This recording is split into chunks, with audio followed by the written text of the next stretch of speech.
Pau Gasol and Shane Battier, Morant and Brandon Clark. Well, now you have Zach Edey and Jaylen Wells.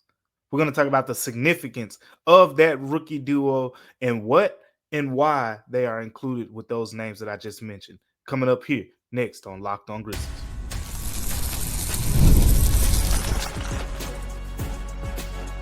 You are Locked On Grizzlies, your daily Memphis Grizzlies podcast, part of the Locked On Podcast Network, your team every day. What's going on, everyone, and welcome back to Locked On Grizzlies. I am your host today, Damichael Cole, beat writer for the Commercial Appeal right here in Memphis, Tennessee. After a couple days off, I'm back with you guys, so I hope you're happy to be back with me, giving my co-host Joe Monarch a day off on today. But thank you guys for tuning in to Locked On Grizzlies each and every single day with us as we get through the first days of the off season and things continue to progress in the NBA playoffs. But thank you for tuning in to Locked On Grizzlies. Thank you for making Locked On Grizzlies your first listen each and every day, part of the Locked On Podcast Network, your team every day. We got a lot to talk about in today's episode of Locked On Grizzlies. Today's episode is going to be pretty much themed around the Grizzlies rookies. And you say, well, why is that the case? Well, the Grizzlies got some big news on yesterday. We already knew the news about the Rookie of the Year voting, right? We talked about that. Jaylen Wells had finished third in the Rookie of the Year voting. Zach Edey was fifth. Now we got the NBA all-rookie teams being announced. The rookie teams were announced on Tuesday. Zach Edey and Jaylen Wells were both listed. That's no surprise. But both players were listed on the first team. Also, really not a surprise, but more of a confirmation. But the way that they played out was pretty satisfying, I think. So it is the third time in Memphis Grizzlies history that you've had two rookies make first team all-rookie. We talked about it 2001, 2002.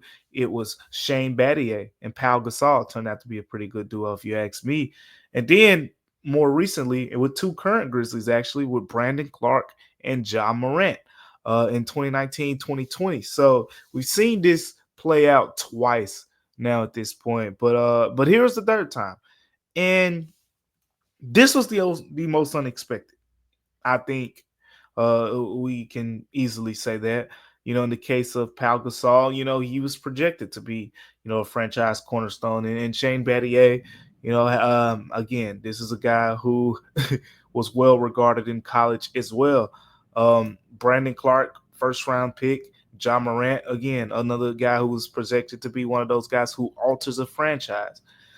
In the case of Zach Edey and Jaylen Wells, and, Zach Edey was a top 10 pick. He's two-time former. Like, you can argue that he was as accomplished or more accomplished than any of the players that we just named at the collegiate level. I don't think you can even argue. It's pretty much known fact. Two-time Wooden Player of the Year. But Zach Edey had a lot of questions coming into the league, and we talked about him on here, whether it was the physical limitations, right? Being a more traditional back-to-the-basket type center playing in an up-tempo style that the Grizzlies like to play, and they don't like to do all the post touches and things like that. All the questions that came with Zach Edey in his transition. And, before the season, well, right after the season ended, I asked, Zach Edey, about the fact that, you're probably going to be first team all rookie. Because he has, again, he's nibbled and dabbled. He's touched on the fact that, people didn't believe in me and things like that. But, he said that this meant a lot to him. And he basically, not putting words in his mouth, he said that this kind of means more.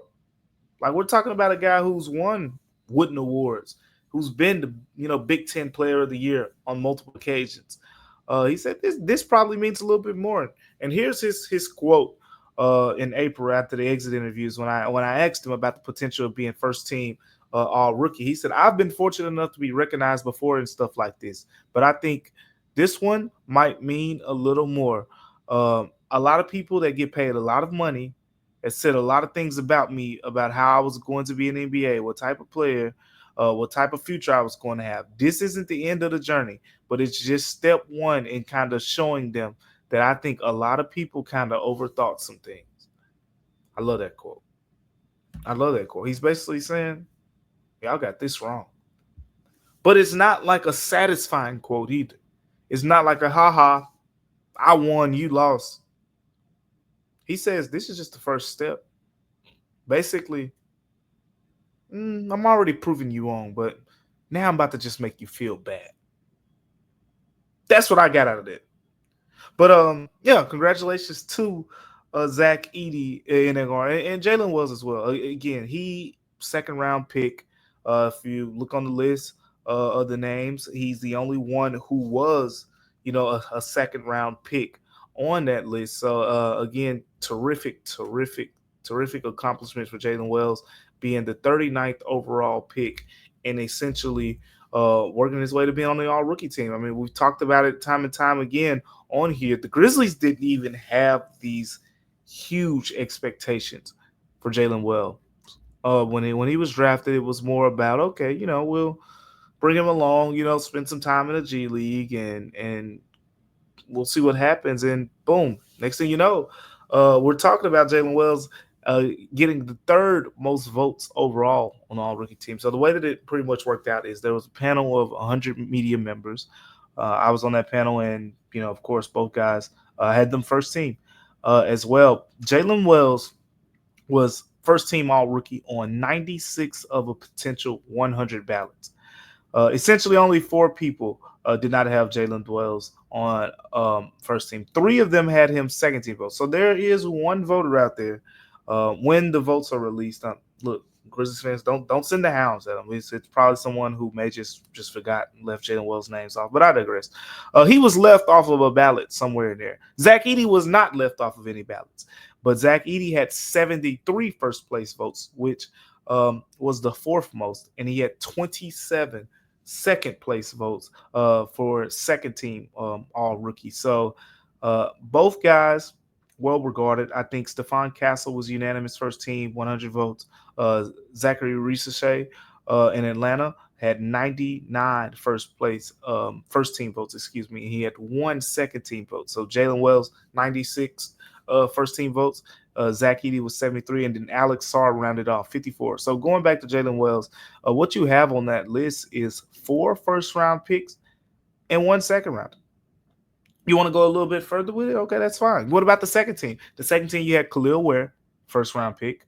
Montes Buzelis, first-round pick. Yves Missi, first-round pick. Donovan Clingan, first-round pick. Bub Carrington, first-round pick. 10 rookies made the all-rookie team. Only one wasn't drafted in the first round. So it says a lot about the Grizzlies, says a lot about Jaylen Wells. It says a lot about the Grizzlies because this is the second year in a row the Grizzlies have had a player make the all-rookie team after being drafted in the second round. Gigi Jackson accomplished it last season. He was second team all-rookie, though.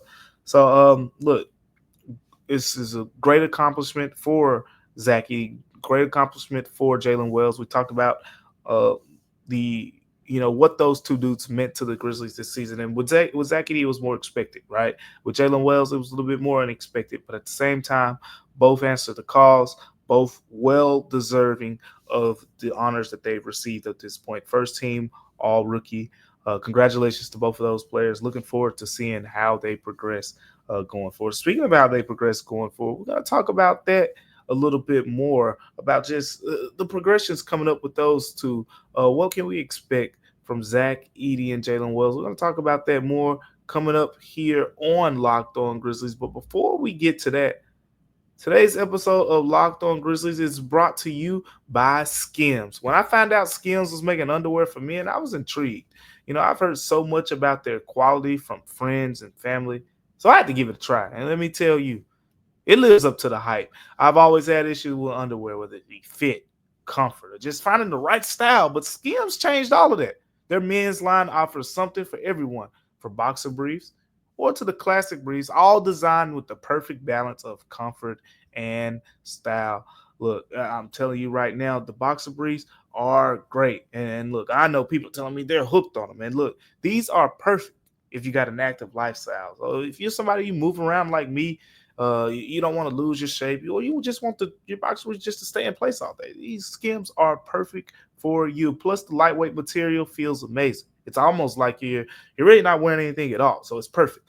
Shop Skims Men's at skims.com/lockedonnba and Skims stores. Let them know that we sent you. After you place your order, select podcast in the survey and select our show in the drop down menu that follows. Skims is the official underwear partner of the NBA, WNBA, and USA basketball. Go check out Skims now and make sure that you tell them Locked On Grizzlies sent you over. Welcome back to Locked On Grizzlies, where we're talking about the rookies on today's episode, right? We're talking about the rookies. Zach Edey, Jaylen Wells, both named first team all rookies, third time in Grizzlies history that's happened. Pau Gasol did, and Shane Battier did it. John Morant and Brandon Clark, current Grizzlies, they accomplished the feat as well. And now you got Zach Edey and Jaylen Wells. And the first segment was more about, as our friend Doc Holliday likes to like salute, clap, clap for them and those achievements. But now we got to go a step further. In this thing. And here's where I want to center this conversation around. With Zach Edey and Jaylen Wells, both are very important players for the Grizzlies, right? Right now, you can project that both of them to be in the starting lineup. We'll see what happens around the roster, but right now, you can project both guys to be in the starting lineup again this upcoming season. They were mostly in the starting lineup this past season, especially with Tomas Isolo took over. They, basically, Jaylen Wells was already a fixture, but Zach Edey got a bigger role when that happened. So now I got a pretty interesting question. Let me know what you guys think too. Make sure you get in the YouTube comments. Let me know what you guys think. Who has the more important role for the Grizzlies between Zach Edey and Jaylen Wells? Now let's get into it. Because I want to start first with Jaylen Wells. He's the quiet second round pick. We just talked about how he just grew into this bigger role that a lot of people really didn't see him having. But Jaylen Wells has kind of craved out the role as that point of attack perimeter defender. He knocked down over 35%, of his 3-point shots this past season. We're talking about 10.4 points a game. And not only did he knock down over 35% of his 3-point attempts, he shot 5 a game. So close to 2 makes, made 1.7 3-point shots per game. Started 74 games and played in 79. Again, he played the first 79 games of the season before being injured and missed the last 3 games. So that's kind of, the 401 or 411, excuse me, on Jaylen Wells at this point of his career. A terrific rookie season, played about 26 minutes a game. I expect that to go up as he continues to get older, fills out, and just has a full off season here coming up to really improve his game. Now with Zach Edey, here's the thing. Zach Edey kind of carved out the role as this interior presence that the Grizzlies needed. If you remember, we were talking about the draft, and at this time last summer, or I guess technically spring, at this time last spring, we were having a conversation on if the Grizzlies should draft a big man or if they should go get a veteran one. That was like the whole big conversation, right? Oh, they should go in the draft and go get a guy and plug him into the starting lineup. But no, they need to go get someone who's more experienced or whatever the case may be. The Grizzlies chose to draft. So whatever side of the coin you're on, they ended up choosing the NBA draft. And in this case, Zach Edey was the guy. Zach Edey was the pick, a little surprising to some. But we just talked about it. Zach Edey said, look, a lot of people that get paid some money didn't believe in me. So, that's why this is fulfilling to him. One of the reasons why this is fulfilling, but that is noteworthy as well. But so when you look at what makes Zach Edey and what makes Jaylen Wells stand out, for Jaylen Wells, it's the point of attack defender, right? The Grizzlies don't have a lot of quality point of attack defenders. The ability to shoot the basketball is also important. We talked about over the years, especially over the course of this core's tenure, the Grizzlies have not shot the basketball from 3-point range well. They shot decently well as a team this season. Jaylen Wells was a big part of that. Then what about Zach Edey? Well, you know what else the Grizzlies kind of pride themselves on? Rebounding. being a strong interior team, protecting the rim, rebounding the basketball. When Zach Edey played, they were great at those things. And when he was out of the game, they were bad. I mean, it's very simple. There's no way to sugarcoat it. Zach Edey's in the game. The Grizzlies one of the better rebounding teams in the league. Out of the game, they're one of the worst. So when you're looking at kind of the conversation around of which of these guys is going to be more important going forward, I think there's a lot that you got to factor in here. But as of right now, I think that the answer for me is Zach Edey. I think, look, when we talk about ceilings, right? You know, that's a big conversation. We talk about young players' ceilings. Jaylen Wells had a sound rookie year, like a very simplified game. Shot 3-pointers. He took about 8.5 shots per game. 5 of them were threes. So not a lot going to the basket. So not a lot of free throw attempts. Very simplified approach to the game. Just did his work on the defensive end. Got some open shots, knock them down, drive to the basket, make some shots every now and then at the rim. Little stuff like that. But Zach Edey's game was kind of simplified at the beginning of the season, and then it became, a different role, right? He went from being kind of this floor spacer who would duck in and try to get some post touches from time to time to a guy who's setting these hard screens, and he's basically becoming a rim runner and, getting most of his work on putbacks and things like that when Tomasi Isalo took over. So I think Edey right now, I think it's safe to say that Edey of those two has the more important role, in part because of the fact that, one, when he's off the floor, they are one of the worst rebounding teams in the league. The Grizzlies don't have a lot of perimeter defenders, and that's something that I want to see addressed in the offseason. But they are, I think you could say, they're a little bit better in that area than they are with rebounding, where in the case of, Santi Aldama, we talked about it. Like, he had a decent season as a defensive rebounder, didn't give you much as an offensive rebounder. Brandon Clark, decent season, solid season as an offensive rebounder, wasn't really the greatest defensive rebounder. Jaren Jackson Jr., he wasn't a great offensive or defensive rebounder. We've talked about his rebounding issues for years and years and years. So you just didn't have a lot on the glass. But when you had Zach Edey in that game, you had that forceful presence, and he's only going to get better. He's talked about the idea of getting stronger. We've talked about that before in recent episodes. Zach Edey wants to get stronger, and that's naturally going to happen. We've seen it happen with a lot of other bigs in the league who come to the league really young, and, they have to go through that physicality adjustment. So that's going to happen with him. It's going to happen with Jaylen Wells, too, on the perimeter. Like, Jaylen Wells is going to get bigger. He's going to get stronger. All those good things.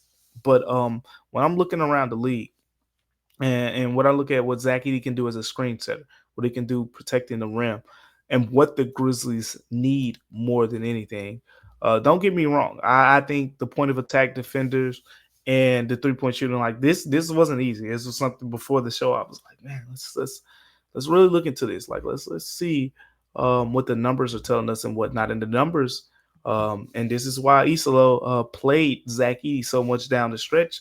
The numbers always said pretty much throughout the season, no matter where you were on Zach Edey's playing good right now, he's playing bad right now. The numbers always said that the Grizzlies were better when Zach Edey was playing. So the more you had him out there, he was better. But again, as Zach Kleiman said, in the exit interviews, what stood out about Zach Edey is the fact that he's 7'4" and physically easy. It's easy to spot his mistakes because his mistakes are, as Zach Kleiman put it, loud. They're easy to see, or whatever the case may be. Whereas not the case with some of the other guys. So with all that being said, both guys, terrific rookie seasons. Can't wait to see what they do in terms of following up that season. I think both players are probably going to be starters. We'll see how this offseason unfolds. I don't think it's a foregone conclusion, though. More so with Jaylen Wells than Zach Edey. I think Zach Edey's in the starting lineup regardless because they don't have anyone else that can really rebound the basketball like that. So maybe that's something that you look at in the offseason. But then again, you're taking Brandon Clark out of the rotation.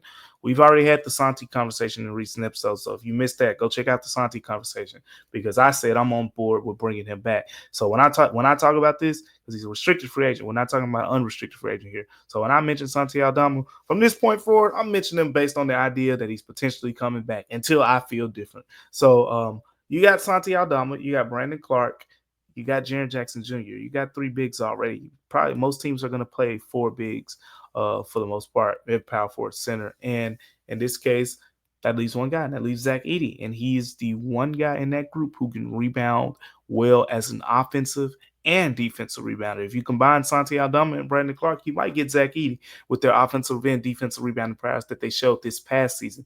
But with Zach Edey, you get both in one player. And that's why right now, of the two rookies, we're talking about Jaylen Wells and Zach Edey, I'm going to say give me the slight edge and importance of role to Zach Edey because the Grizzlies need him in the worst way. They need Jaylen Wells in the worst way too, but Zach Edey just a little bit more if you ask me. But let me know what you guys think too. Leave the comments. What are you saying in terms of future importance for the Grizzlies? Are you signing right now with Jaylen Wells? Are you signing more with Zach Edey?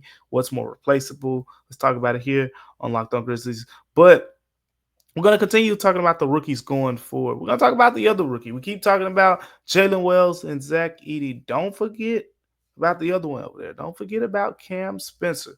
We're going to talk about Cam Spencer here coming up on Locked On Grizzlies. But before we get to that, today's episode of Locked On Grizzlies is brought to you by CarGurus.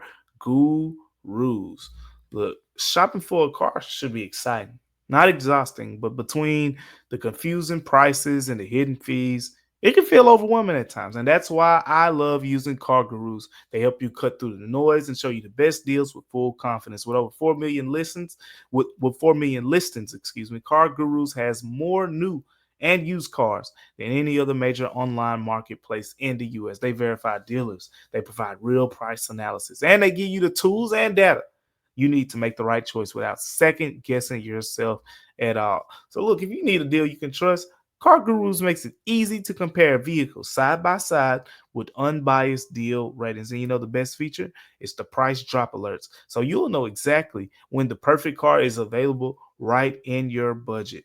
Buy or sell your next car today with CarGurus at CarGurus.com. Go to CarGurus.com to make your big deal the best deal. That's CarGurus, CarGurus.com. CarGurus.com. Make sure you go check that out. Now, make sure you check out CarGurus. Don't forget about Cam Spencer. He is the other rookie in the three-man rookie class that came to Memphis on last season. Cam Spencer was the late second-round pick. We talked about, Jaylen Wells being kind of your early second-round pick, Zach Edey being the first-round pick or whatever case may be. And then there's Cam Spencer. He was the only one of the three guys who was put on a two-way contract. So he spent some time in the G League. But Cam Spencer didn't really get a fair shake as a rookie. Not on the floor. I'm not talking about on the floor. But if you remember his rookie season, I mean, we first saw Cam Spencer in his rookie year, him being hurt. He was hurt early on. I think he had the ankle injury. He had the ankle injury, and then he got hurt again after coming back, and it took him some time. Took him some time to get into the fold with the Grizzlies. But when it happened, you saw the signs, right? Whether it was in the G League, exploding for big scoring nights, with the Memphis Hustle, or whether it was, in the game where he had the moments against the Phoenix Suns, right? Against Kevin Durant, where he's eyeing Kevin Durant down and they're going at it and, technical fouls up in. Handed out, and he's knocking down big three-pointers late in the third, early in the fourth quarter, shifting the momentum. That's what you expect out of Cam Spencer. But there's a lot to kind of unpack with Cam Spencer based on his rookie season. Like I said, the first thing that stood out to me is he didn't really get much opportunity like these other two guys did. I don't think that's too much of a talent issue there. Cam Spencer, I saw him in practice, and look, I seen him. There was some times he went one-on-one with some guys in practice, and Cam Spencer would give him the business now. Like, he got some game. Don't get it twisted. We know about the shooting, but he got a little bit more to his game than that, and that's something that I've kind of grown to like about him as well. The number one question when it comes to Cam Spencer going forward is he the Luke Kennard replacement? That's the number one question for me because that is where you can kind of, you know, see his value. If he's the Luke Kennard replacement, is that this upcoming season? Is that, oh, he's technically can be on two-way deal one more year. Like, okay, let's put him on two-way again. And then his third year, he becomes that guy while the Grizzlies go out and acquire something more veteran. Is that the route? Because you got a couple ways you go with this thing. And get not to keep comparing him to Luke Kennard and things like that, but just certain observations. Like when you seen Cam Spencer come into the game, he didn't struggle as much to get his shot off as Luke Kennard. And I think there's just a little bit more wiggle there. Now, Luke Kennard, look, his accuracy cannot be debated. Like he's one of the most accurate shooters to ever play the game, period. Cam Spencer was one of the more accurate shooters in college basketball in recent memory because of the accuracy that he put up over his 5 seasons of college basketball. And then on top of that, again, I keep saying it, like I've seen this guy in practice, and it's rare that he misses. And it's so rare that when he misses, he's not the happiest guy. He's not the guy you really want to be around. But Cam Spencer, his ability to, what is this? Whether it's an escape dribble, whether it's getting to the basket, getting to the mid-range pull-up, he has the ability to find some three-point shots a little bit more off the dribble, I think, than we've seen from Luke Kennard, at least in his tenure with the Grizzlies. So that is something that's encouraging. But here's the thing. This is also going to be telling on the Grizzlies' approach. And there's 2 ways to look at it, right? I think there are some people who find no issue with the idea of Cam Spencer being on the 15-man roster this upcoming season. Because it's gonna be a cost controllable contract. You look at the recent contracts of Scottie Pippen Jr., Gigi Jackson, Vince Williams. You're talking about deals that are roughly 4 years, not fully guaranteed over the 4 years, and cost controlled. So it's not like you're gonna break the bank, necessarily trying to keep him here for the next 4 seasons. So when you factor that part of it in, it makes sense. Like, okay, let's put him on the back end of the roster, and like we'll see what happens or whatever case may be. But then you have the other people saying, "Man, I'm looking at the Timberwolves right now, and we beat them in the playoffs 3 years ago when a few of those guys were on that team: Nas Reed, Jaden McDaniels, Anthony Edwards. Like they were there, then, and what's up with that?" Then you got some people saying, man, that same season when we beat the Timberwolves in the playoffs, we beat OKC by 73 points. Now they're the number 1 seed. Now they just swept us in the first round of the playoffs. I don't got time to be just putting some more rookies on these little, hey, thank you for, playing well type of deals. You need to go out and get some dogs. You need to go out and get some players who can say, hey, I've been in the playoffs before, coach. Go check my numbers. I ain't averaged 25 or nothing, but go look at that. Go look at game 3 of this year where I was diving on the floor for some loose balls, or I knocked down 3 3-pointers in the third quarter to switch the tide of the game. Those are the players that the Grizzlies are kind of going to be looking for as well. And the question is going to be, does that player outweigh the internal option? And that's going to be telling. It's going to tell us a lot. We've seen Zach Kleiman with his, sayings about youth, right? Whether it was like, was it the right idea to triple down on youth, or whether it was, recently we said we're not intentionally trying to get younger. This is going to be a case and example of that. But look, at the end of the day, Cam Spencer is valued in Memphis. I don't want anybody to think anything different. They value him. He's loved here. He is one of those guys that, Zach Kleiman's talked about he wants to bring in. Like, he wants to get those players who are going to be really respected by the city. Cam Spencer's going to be that because of the way that he plays, because of the way that he competes, and because of just how much he cares about the game of basketball. So, look, Cam Spencer's someone we could probably expect to see in some league. I think that's a guy that I'm looking forward to see because I think he'll put up some numbers. We saw it in the G League, and I have no reason to believe that won't be the case going forward as well. Thank you for making Locked On Grizzlies your first listen today. Now for your second listen, check out the NBA's the Locked On NBA Big Board Show. NBA draft expert Rafael Barlow, friend of the show, reacts to every workout, interview, and rumor leading up to the NBA draft. Find Locked On NBA Big Board on YouTube or wherever you listen to podcasts. Thank you guys for tuning in to Locked On Grizzlies with me on today. Make sure you continue to tune in to Locked On Grizzlies. Make sure you continue to like, comment, rate, review, subscribe, all of those good things, and check out future episode of Locked On Grizzlies with me and my co-host Joe Mullinax. But until next time, remember, Locked On Grizzlies is free and available wherever you get your podcasts. I'm Damichael Cole, and we'll see you on Locked On Grizzlies.